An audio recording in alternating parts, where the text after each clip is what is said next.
सभी साथियों को मेरा नमस्कार। दिशा दृष्टि यूट्यूब चैनल पे आप सभी का एक बार फिर से स्वागत है। देखिए, बात कर रहे हैं HKRN पक्की नौकरी यानी जॉब सिक्योरिटी को लेके। जॉब सिक्योरिटी को लेके जो कल ही वीडियो बनाई थी उसमें बताया था कि कब पोर्टल लॉन्च होने वाला है। उसी को लेके आज एक और अपडेट की बात कर रहे हैं, कब आएगा आपका जॉब सिक्योरिटी का पोर्टल। खुशखबरी है उन लोगों के लिए जिनको जॉब सिक्योरिटी के अंडर में लिया गया है, या फिर वो ऐसे लोग जिनको जॉब सिक्योरिटी के अंडर में अभी लिया जाना है। आपको पहले ही बताया था पोर्टल कब आने वाला है, डेट भी आपको बताई थी, वही सेम डेट आने वाली है। सबसे पहले चैनल को सब्सक्राइब करना ना भूलें, बेल आइकन को प्रेस करें। देखिए, बात कर रहे हैं जॉब सिक्योरिटी को लेके। ये आज के न्यूज़पेपर में आप देख सकते हैं, 1 लाख की सर्विस सिक्योरिटी की गारंटी, यानी 1 लाख कैंडिडेट ऐसे होंगे जिनको जॉब सिक्योरिटी यहाँ पे मिलने वाली है। 25 दिसंबर को लॉन्च होगा पोर्टल। पोर्टल वैसे पहले ही लॉन्च हो चुका है, लेकिन आम जनता के लिए, लोगों के लिए पोर्टल को लॉन्च कर दिया जाएगा 25 दिसंबर सुशासन दिवस को। क्या बताया गया, देखिए कंप्लीट बात करते हैं। गलियारे में पिछले 16 महीने से एक ही विषय चर्चा में हो रहा है, यानी पिछले 16 महीने से लोग लगातार वेट कर रहे हैं इसके लिए। वो है अस्थायी कर्मचारियों को सिक्योरिटी और सर्विस देना। मुख्यमंत्री नायब सिंह सैनी ने विधानसभा चुनाव से पहले 15 अगस्त 2024 को अध्यादेश जारी कर दिया गया था, और सेवा पूरी करने के लिए उन्होंने कहा था कि 58 साल की जो उनको जॉब सिक्योरिटी दी जाएगी, 58 साल तक जॉब कर सकते हैं कैंडिडेट।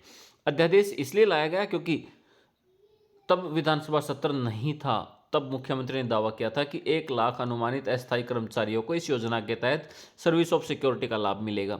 अब गलियारों में चर्चा हो रही है कि मुख्यमंत्री नायब सिंह सैनी के इस महत्वपूर्ण फैसले को अब तक सही ढंग से लागू नहीं किया गया। यानी अभी तक लोगों में सस्पेंस है। बहुत सारे लोग ऐसे हैं जिनको अभी तक जॉब सिक्योरिटी के लेटर नहीं मिले हैं, कुछ ही लोगों को SOP वगैरह मिले हैं। हालांकि यह भी चर्चा है कि विधानसभा चुनाव में भाजपा को इसका काफी लाभ मिला था। तीसरी बार भाजपा सरकार बनाने के बाद मुख्यमंत्री नायब सिंह सैनी ने विधानसभा में विधेयक पारित करवाकर इसे स्थायी कानून बनवा दिया।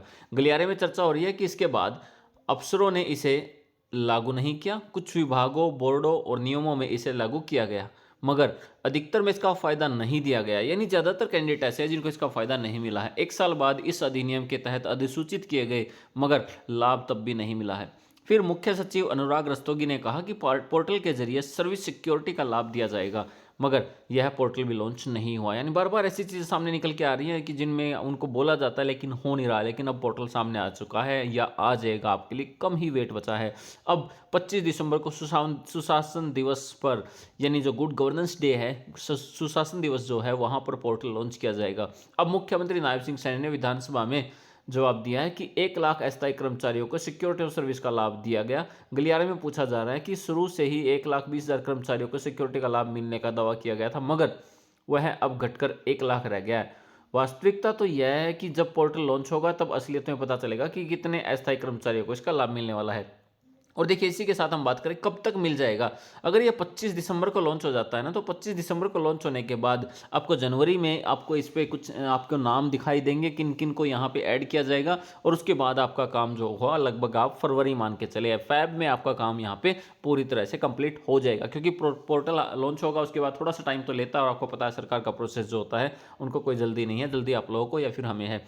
तो इसी प्रकार की जैसे भी कोई अपडेट आती है, अब सबसे बड़ी अपडेट है, खुशी की बात उन लोगों के लिए जो वेट कर रहे थे जॉब सिक्योरिटी पोर्टल कब आएगा। उनको डाउट था 25 को आएगा या नहीं आएगा। अब 25 को जॉब सिक्योरिटी पोर्टल आ रहा है सुशासन दिवस पे, गुड गवर्नेंस डे पे।